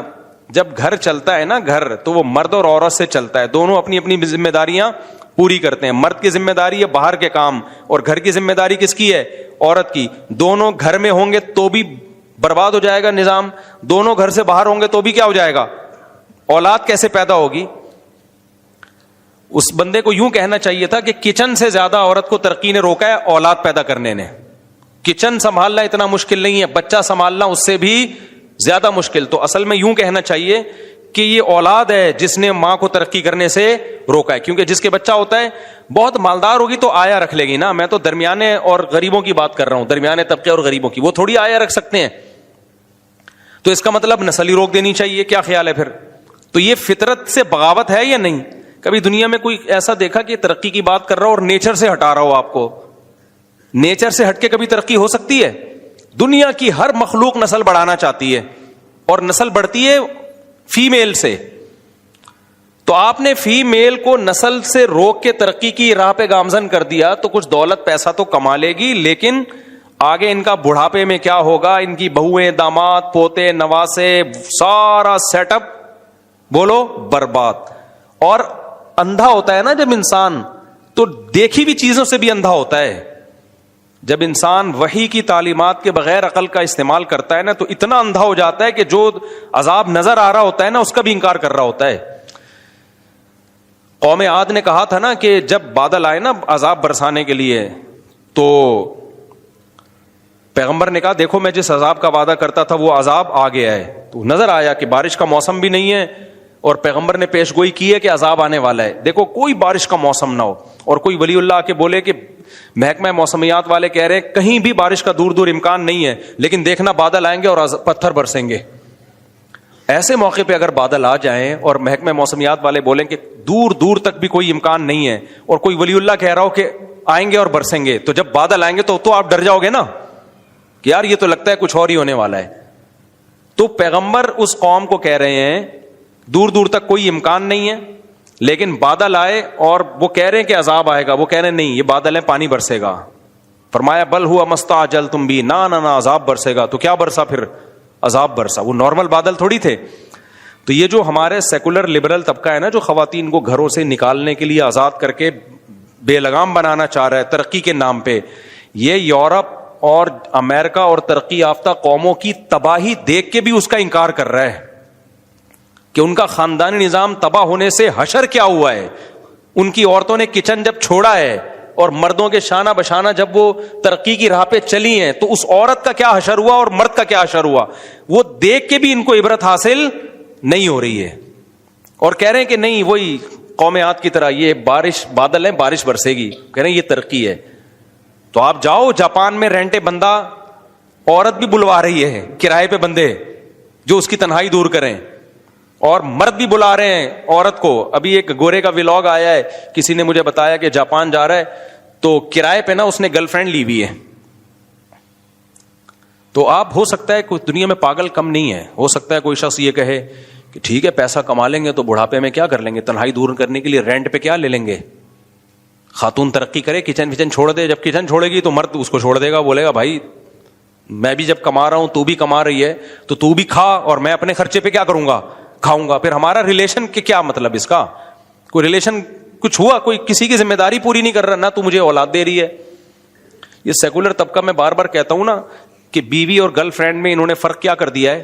ختم. ریلیشن گرل فرینڈ سے کبھی بھی نہیں بنتا. ریلیشن ہمیشہ آدم علیہ السلام سے لے کے آج تک کس سے بنتا آ رہا ہے؟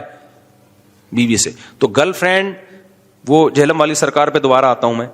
جہلم والی سرکار نے کہا کہ آپ بیوی سے اس کی مرضی کے بغیر ہم بستری نہیں کر سکتے. اب آپ بتاؤ, گرل فرینڈ سے بھی اس کی مرضی کے بغیر ہم بستری, بولو, نہیں ہو سکتی. دوسری چیز کیا ہے؟ بیوی بھی جب چاہے مرد سے نکاح کو ختم کر سکتی ہے بدریہ کوٹ, اور مرد بھی جب چاہے وہ تو ویسے ہی ختم کر سکتا ہے. تو گرل فرینڈ بوائے فرینڈ میں بھی دونوں کوئی اختیار ہے یا نہیں ہے؟ تو جہلم والی سرکار نے اس لحاظ سے بھی بیوی کو کیا بنا دیا؟ بولتے کیوں نہیں؟ گرل فرینڈ بنا دیا. تیسری چیز نان نفقہ. ابھی تک جہلم والی سرکار نے اس کو مانا ہوا ہے کہ نان نفقہ کس کے ذمے ہے؟ مرد کے ذمے. اگلا کوئی جہلم کا سرکار آئے گا تو وہ نان نفقے کو بھی وہ شاید کر دے کہ بھئی وہ اس کا حق ہے, کمائے وہ. تیسری چیز میرے دماغ سے نکل گئی ابھی جو میں کہہ رہا تھا, یار یہ بھی کیا بات کر رہا تھا میں. ابے تین ہوتی ہیں, ایک وہ چیز دماغ سے نکل گئی نا. ہاں, اسی طرح جب عورت مرد کے شانہ بشانہ چل کے گھر سے باہر, ہاں عورت کے ذمے کچن سنبھالنا بھی نہیں ہے. عورت کے ذمے کچن سنبھالنا بھی نہیں ہے. تو اب کیا ہوگا کہ جب وہ کچن بھی نہیں سنبھالے گی تو جائے گی کمائے گی نا. پھر جب وہ کمائے گی تو مرد اس سے کہے گا کہ جب تو کما رہی ہے تو میں تیرا خرچہ کیوں اٹھاؤں, کیونکہ میری خدمت تو نہیں کر پا رہی ہے کمانے کی وجہ سے نا, تو میں تو اسی وجہ سے تیرا نان نفقہ اٹھا رہا تھا. تمام فقہا جو کہتے ہیں نا عورت کے مرد کے اوپر عورت کا نان نفقہ ہے, اس کی وجہ تمام فقہا یہ کی بیان کرتے ہیں, اس لیے کہ وہ محبوس ہے, باؤنڈ ہے مرد کے لیے. تو جو جس کے لیے باؤنڈ ہوتا ہے اس پر اس کا خرچہ ہوتا ہے. مثال کے طور پر فوج کا خرچہ کنٹری پر ہے یا نہیں؟ کیونکہ فوج کنٹری کی خدمت کے لیے کیا ہوتی ہے؟ باؤنڈ. ججز کا خرچہ کس پر ہے؟ گورنمنٹ پر ہے یا نہیں؟ کیونکہ ججز حکومت کی خدمت. کہ ہم ان لوگوں کا جب پھڈے آئیں گے تو جتنے بھی سرکاری ادارے ہیں ان کا یہ دعویٰ ہے ہم کس کے لیے ہیں؟ گورنمنٹ کی کے لیے اپنے آپ کو ہم نے فارغ کیا ہوا ہے. تو ان کا خرچہ کس کے ذمہ ہوتا ہے؟ گورنمنٹ کے ذمہ ہوتا ہے. تو نان نفقے کا شریعت میں اصول ہی یہی ہے کہ جو جس کے لیے اپنے آپ کو باؤنڈ کرتا ہے نا, پابند کرتا ہے, تو جس کے لیے پابند کرے گا اس پر اس کا نان نفقہ لازم ہوگا. تو عورت اگر مرد کے لیے باؤنڈ ہی نہیں ہے, پابند ہی نہیں ہے, تو مرد پہ پھر نان نفقہ ڈالنا یہ مرد پہ ظلم ہے. یورپ اور امریکہ نے عورت اور مرد کو برابر کر دیا, سیکولرزم میں اتنا آگے گئے وہ, لیکن جہلم والی سرکار نے عورت کو مرد سے بھی آگے نکال دیا. نان نفقہ تو مرد پہ ڈال دیا لیکن عورت کو باؤنڈ نہیں کیا کسی چیز میں. وہ کہہ رہے ہیں نا شوہر کی خدمت لازم ہے عورت کے اوپر, اور نہ وہ مرد اس کی مرضی کے بغیر ہم بستری کر سکتا ہے. تو اور جیسے مرد چھوڑ سکتا ہے وہ بھی اپنے آپ کو مرد سے چھڑوا سکتی ہے. تو یہ تو آپ یورپ امریکہ سے بھی ایک ہاتھ, یعنی مرد کہے گے سارے ہر چیز میں میرے برابر, کمانا میرے ذمے ہے, تو میں کیوں کما کے تجھے کھلاؤں بھائی جب تیرے سارے حقوق وہی ہیں جو میرے حقوق ہیں اور میرے وہ ہیں جو تیرے ہیں, تو ایک الگ سے میرے اوپر اضافی کیوں ڈالا جا رہا ہے؟ اب سمجھ میں آ رہا ہے کہ نہیں آ رہا ہے؟ تو یار اتنا آگے تو یورپ امریکہ بھی نہیں. ہاں ایک چوتھی چیز جو میرے ذہن سے نکل گئی تھی, گرل فرینڈ میں بھی اس کی مرضی کے بغیر بچہ پیدا نہیں ہو سکتا. تو یہ جو سیکولر لوگ ہیں نا یہ کہہ رہے ہیں عورت کی بیوی کی مرضی کے بغیر آپ بچہ پیدا نہیں کر سکتے, جبکہ اسلام میں بالکل الٹ ہے. اسلام میں یہ کہ دونوں کی مرضی کے بغیر بچہ روکا نہیں جا سکتا, پیدا تو ہوگا, روکنے کے لیے دونوں کی پرمیشن ضروری ہے. نہیں آئی میرا خیال ہے بات. مثال کے طور پر شوہر چاہ رہا ہے اولاد ہو, بیوی چاہ رہی ہے نہیں ہو, تو اسلام کس کی بات مانے گا؟ شوہر کی. شوہر چاہ رہا ہے کہ اولاد نہیں ہو, بیوی چاہ رہی ہے کہ ہو, تو اسلام فیور کس کو دے گا؟ بیوی کو. نہیں آئی بات, کیونکہ اسلام دین فطرت ہے. اسلام کہتا ہے مرد اور عورت کا جو ملاپ نیچر نے رکھا ہے وہ نسل روکنے کے لیے نہیں رکھا, نسل پیدا کرنے کے لیے رکھا ہے. تو سیکولر لوگ نیچر کے خلاف جاتے ہیں, وہ کہتے ہیں بیوی کی مرضی کے بغیر آپ بچہ نہیں پیدا کر سکتے, جبکہ اسلام کہہ رہا ہے کہ روکا نہیں جا سکتا مرضی کے بغیر. نہیں یہی بات میرا خیال ہے. تو وہی ساری باتیں جو گرل فرینڈ کی, اب میں وہ 4 پوائنٹ دوبارہ سے بتا دوں. پہلا پوائنٹ سیکولر لوگ بولتے ہیں اور جہلم والی سرکار بھی بولتی ہے کہ آپ بیگم سے اس کی مرضی کے بغیر اس سے فزیکل ریلیشن قائم نہیں کر سکتے, تو گرل فرینڈ سے بھی آپ قائم بولو نہیں کر سکتے. وہ آپ کی خدمت پہ مجبور نہیں ہے تو گرل فرینڈ بھی آپ کی خدمت پہ مجبور نہیں ہے. کیا خیال ہے؟ بیوی شوہر جب جیسے بریک اپ کر سکتا ہے تو بیوی بھی بریک اپ کر سکتی ہے, تو بوائے فرینڈ بھی بریک اپ کر سکتا ہے, گرل فرینڈ بھی بریک اپ. یہ تینوں چیزوں میں گرل فرینڈ بوائے فرینڈ برابر ہو گئے کہ نہیں ہو گئے؟ چوتھی چیز جو جہلم والی سرکار نے نہیں کہی لیکن سیکولر لوگ کہتے ہیں, اور ہو سکتا ہے جہلم والی سرکار بھی کہہ دے, چوتھی چیز یہ ہے کہ گرل فرینڈ سے بچہ پیدا اس کی مرضی کے بغیر نہیں ہو سکتا. تو سیکولر لوگ بولتے ہیں کہ بیوی کی مرضی کے بغیر بھی آپ بچہ پیدا بولو نہیں کر سکتے. کیا خیال ہے؟ تو اس میں بھی بیوی اور گرل فرینڈ میں کوئی فرق نہیں رہا.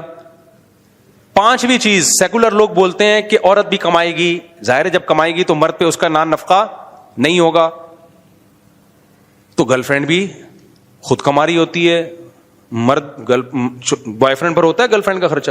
تو اس تکلف کی اور نادرا وادرا اور نکاح نامے کی ضرورت نہیں. اور جہلم والی سرکار نے سیکولر لوگوں سے ایک اسٹیپ آگے جا کے کہا ہے کہ نہ عورت پہ میرے بھائی خدمت ہے, نہ آپ اس سے فزیکل ریلیشن قائم کر سکتے ہو اس کی مرضی کے بعد. شوہر جیسے بریک اپ کر سکتا ہے وہ بھی بریک اپ کر سکتا ہے, لیکن شوہر پر اس کا نان نفقہ واجب ہے. تو یار آپ نے یورپ امریکہ کا ریکارڈ بولو توڑ دیا.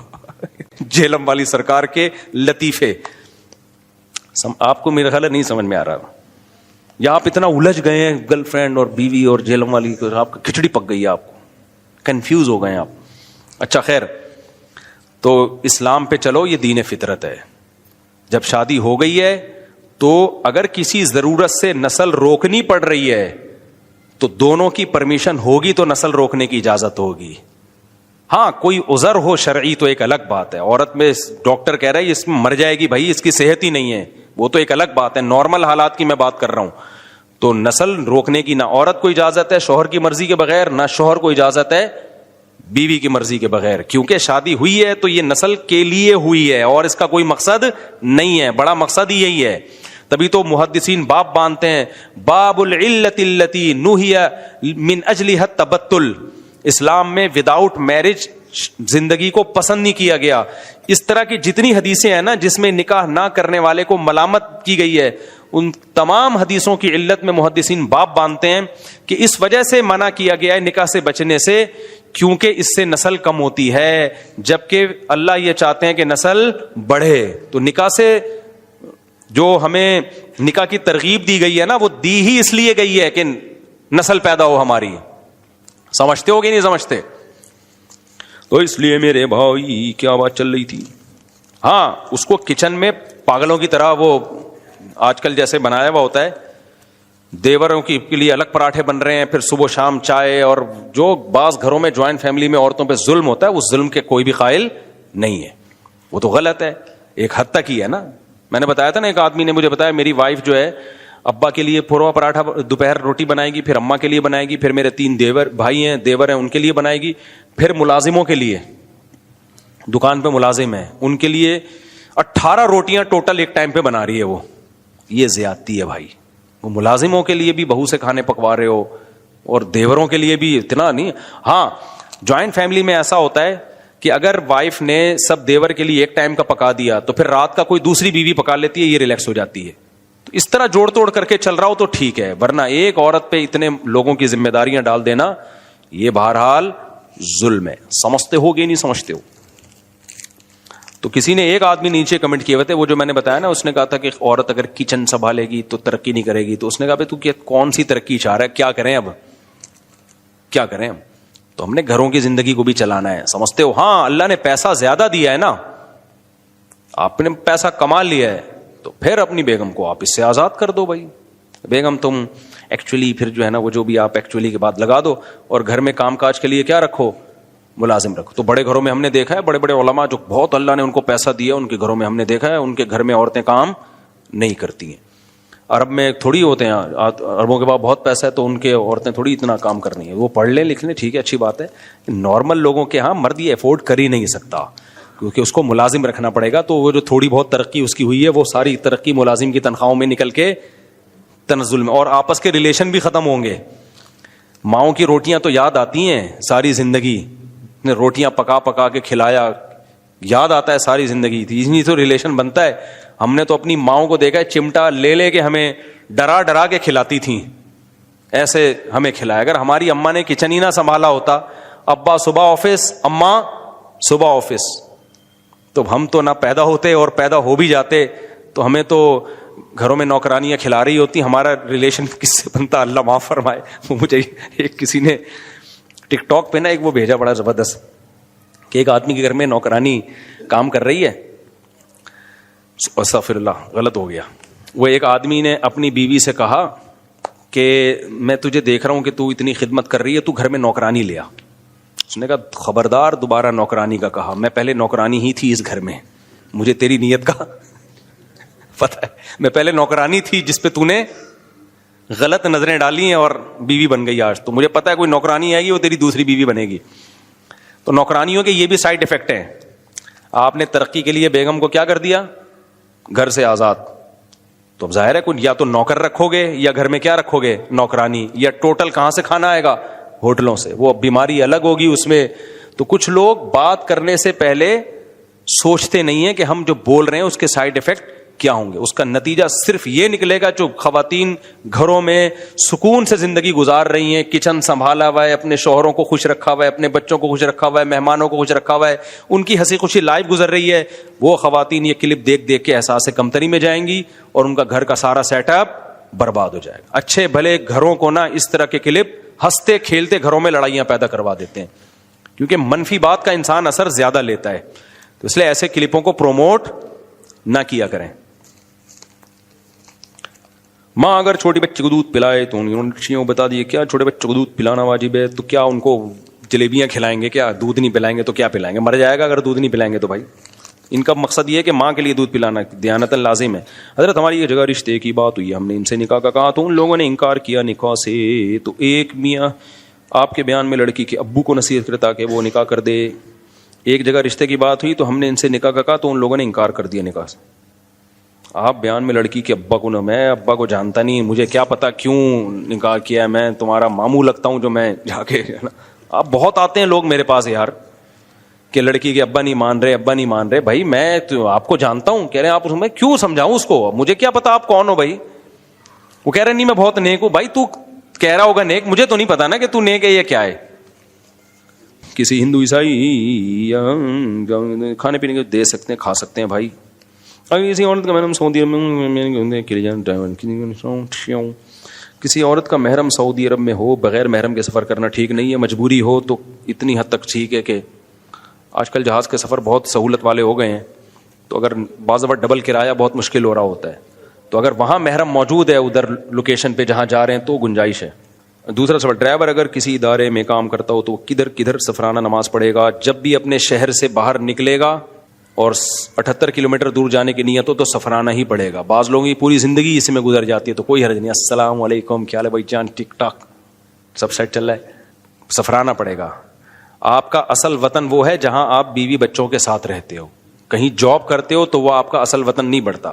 ہاں کہیں جاب کرنے کے لیے کسی شہر میں 15 دن ٹھہرنے کی نیت کر لی تو پھر پوری نماز پڑھنی پڑے گی. مفتی صاحب میرے والدین مجھے تانے دیتے ہیں، مجھ سے پڑھائی نہیں کی جاتی اور نہ ہی میرا دل پڑھائی کرنے کا، اور میرے والدین مجھے فالتو انسان سمجھتے ہیں اور فالتو انسان کے تانے دیتے ہیں. تو پڑھ لو، کیا جا رہا ہے؟ ظاہر ہے تم بعد میں کیا کدال چلاؤ گے کیا؟ پڑھنے کے بعد شروع میں ٹینشن ہے، پوری زندگی کیا ہے؟ آسان. اور اگر نہیں پڑھا تو ابھی مزے ہیں، پوری زندگی ٹینشن. اللہ یہ کہ کوئی بزنس کر رہا ہو آدمی، نارملی پھر وہ مزدوری کی طرف جائے گا. اور پڑھائی میں خوب سمجھ لیں، جو دل نہیں لگتا، بس یہ بات کر کے بات ختم کرتا ہوں، ہوتا یہ ہے کہ بچوں کو وہ کچھ پڑھایا جا رہا ہوتا ہے جو ان کی سمجھ میں نہیں آ رہا ہوتا. ہمارے ساتھ یہ ہوا تھا اسکول میں. پھر ہم نے میرے ایک ریلیٹیو ہے، انہوں نے پڑھانا شروع کیا نا، تو جو بیسک چیزیں پڑھانا شروع کی تو پھر مجھے کیمسٹری اور فزکس سمجھ میں آنا شروع ہوئی ہے. پھر مجھے بڑا مزہ آتا تھا اس میں. تو یہ میں بھگتا ہوا ہوں. ہوتا یہ ہے کہ بچے کی بیس ہی نہیں بنی ہوئی ہوتی اور اس کو آگے کی چیزیں پڑھائی جا رہی ہوتی ہیں. مثال کے طور پر انگلش میں ہے پڑھائی، تو انگلش ہی نہیں آتی اس کو تو خاک پڑے گا. وہ سمجھ رہے ہو، بیسک انگلش ہی نہیں آتی اس کو. تو 8ویں تک صحیح پڑھا نہیں ہوتا، 9th میں پڑھنے کی کوشش کر رہا ہوتا ہے تو نہیں آتا. تو بچوں کے لیے نا اسکولوں میں تو دماغ سے نکال دو کہ بچہ پڑھے گا. یہ 40 بچے 20 بچے ہو ہی نہیں سکتا کہ ٹیچر ان کو صحیح طرح سے پڑھا دے، چاہے کتنا اچھا اسکول ہو. ہوم اسکولنگ میں بچہ پڑھ لیتا ہے. تو ہوم اسکولنگ میں کوئی ایسا ٹیچر کا انتخاب کریں جو خیر خواہ ہو اور وہ آپ کے بچوں کو اپنا بچہ سمجھ کے پڑھائے, وہ ان کو یعنی ایجوکیٹڈ بنانے کی کوشش کرے. کوئی بھی فن جب پڑھا رہا ہے نا تو کوشش کرے اس کو یہ فن آ جائے. دیکھو آپ کو ایک بات بتاؤں, کے پی کے جو خیبر پختونخوا ہے نا, وہاں کے علماء جو گاؤں دیہاتوں میں پڑے ہوئے ہیں, بہت زبردست استعداد والے علماء ہوتے ہیں وہ. ہم جب ان سے ملتے ہیں ہم حیران ہو جاتے ہیں. پنجاب میں بھی ایسے ہی, گاؤں دیہاتوں کے علماء بہت, وہ مشہور نہیں ہوتے اس لیے کہ میڈیا پہ نہیں ہے, لیکن ہم جانتے ہیں ان کو, بہت استعداد ہوتی ہے ان کی. وجہ کیا ہے؟ ان کے ہاں جو سیٹ اپ ہے نا پڑھائی کا, وہ قدیم سیٹ اپ چل رہا ہے. پہلے زمانے میں پتہ ہے کیسے پڑھا جاتا تھا؟ دو چیزیں ہیں پہلے زمانے میں ہوتی تھی, یہ سمجھیں اچھی طریقے سے, اور اسی اصول پہ چلیں گے تو کامیاب ہوں گے پڑھائی میں. پہلے زمانے میں ایک تو دین دنیا الگ الگ تعلیمات نہیں تھی, دین دنیا الگ الگ تعلیمات نہیں تھی. عالم سب کو کہا جاتا تھا, چاہے وہ دین کا ہو یا دنیا کا علم. یوں کہا جاتا تھا یہ عالم الہندسہ ہے, یعنی انجینئر ہے, یہ عالم الطب ہے, یہ میڈیکل سائنس کا عالم ہے, یہ عالم الفقہ ہے, اس کو قرآن و سنت سے مسائل آتے ہیں, یہ عالم الحدیث ہے, اس کو حدیث کی تخریج کا علم ہے اور سندوں کا علم ہے, یہ عالم التفسیر ہے, یا کیا مطلب اس کو قرآن کی تفسیر میں ایکسپرٹ ہے. تو اب ہوتا یہ تھا کہ ایک شخص کو جو علم حاصل کرنا ہوتا نا, وہ اس کے ایکسپرٹ کے پاس جاتا, اور اس علم میں جب تک ایکسپرٹ نہ بن جاتا کسی دوسرے علم کی طرف نہیں جاتا تھا وہ. مثال کے طور پر کسی کو عربی سیکھنی ہے, عربی کے دو حصے ہیں, ایک گرامر کے دو حصے ہیں, ایک صرف کہلایا جاتا ہے اور ایک نحو. یہ گرامر کے دو حصے ہیں. اور تیسری چیز ہوتی ہے عربی ادب. تو پہلے پتہ ہے کیسے عربی سیکھتے تھے, اب کیسے سیکھ رہے ہیں؟ پہلی کلاس میں صرف کی کتابیں بھی ہیں, نحو کی کتابیں بھی ہیں, عربی ادب کی کتابیں بھی ہیں. کسی بھی چیز میں کچھ بھی اس کو نہیں آ رہا ہوتا. اچھا, میں نے اس قدیم طریقے سے ہی دین کا علم حاصل کیا الحمدللہ, یہ اللہ کا بڑا فضل ہو گیا. میں نے جب عربی گرامر میں صرف پڑھی ہے تو نحو نہیں پڑھی, ٹوٹلی پورے سال صرف ہی پڑھی ہے میں نے. پھر جب نحو پڑھی ہے تو صرف نحو پڑھی ہے. تو اب پہلے یہ ہوتا تھا کہ اب کہ ایک آدمی چاہتا ہے کہ مجھے, جیسے ٹینسز ہے نا, ٹینسز آپ انگلش سے سمجھ لیں, انگلش گرامر کے بہت سارے پارٹس ہیں نا, تو پتہ چلتا ہے وہ فلاں علاقے میں انگلش میں ٹینسز کے بڑے ماہر عالم ہیں, تو جا کے اس سے پورے ٹینسز, صبح شام ٹینسز پڑھنے کے علاوہ کوئی کام ہے ہی نہیں.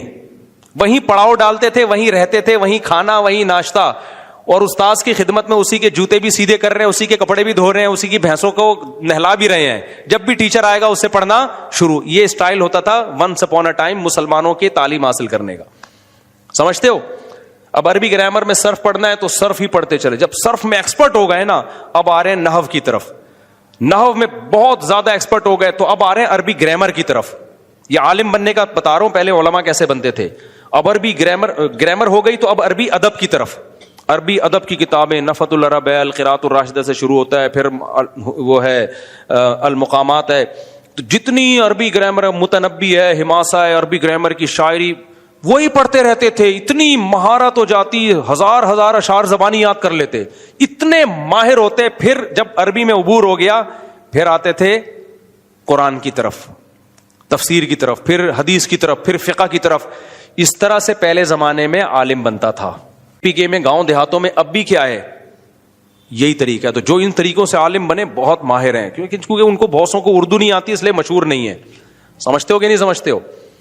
تو بچے کا بھی نا علم حاصل کرنے کا نیچرل طریقہ یہی ہے. اسکولوں میں 6-7 سبجیکٹ اکٹھے لے کے چل رہے ہوتے ہیں, اور وہ بھی نہیں چل رہے ہوتے. میں اتنا بیزار ہوں نا اسکولوں سے کہ میں کیا بتاؤں. میرے بچے بھی اسکول میں ہی پڑھ رہے ہیں, کیا کر رہے ہیں پتہ ہے؟ زیادہ تر پیسہ میرا رنگ کے ڈبوں پہ خرچ ہو رہا ہے. اب تک بیٹھے ہوتے ہیں, ڈرائنگ بنا رہے ہوتے ہیں, پتہ نہیں کیا آلو بنا رہے ہیں, ٹماٹر بنا رہے ہیں. یار کیا کر رہے ہو یار تم؟ ہم تو سسٹم چینج نہیں کر سکتے نا. تو اس لیے مجھے تو کوئی ٹیوٹر, ایک گھر میں نے اپنے بھانجے کو رکھ لیا کہ تم ان کو پڑھاؤ. میں نے کہا اسکول جا رہے ہیں فارمیلٹی پوری کرنے کے لیے, میں اسکول کی تعلیم کو ویلیو نہیں دے رہا, لیکن اسکول بہت اچھا ہے, لیکن میں اپنے بھانجے کو بھاری فیس دے رہا ہوں اور بول رہا ہوں بھائی ہوم اسکولنگ کے ذریعے نا ان کو اس ٹریک پہ چلانا ہے جو میں نے ابھی آپ کو بتایا. تو اسکول کو میں لفٹ نہیں کرا رہا, وہ جا رہے ہیں فارمیلٹی پوری کرنے کے لیے.